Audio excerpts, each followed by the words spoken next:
السلام عليكم. أهلا بكم من جديد. بشرى سارة لأصحاب المعاشات.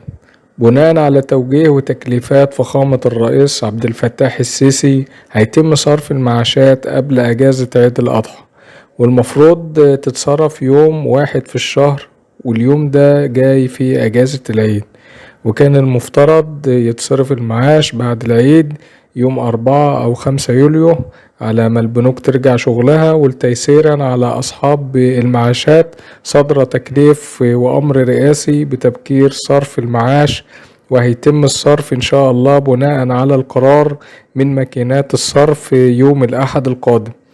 وجاري البدء في تجهيز مبلغ 29 مليار جنيه لعدد 11 مليون شخص من أصحاب المعاشات، وتقدر تصرف المعاش من خلال البنوك أو ماكينات الصرف الآلي ATM المنتشرة في جميع أنحاء الجمهورية، أو من خلال البريد المصري أو المحافظ الإلكترونية.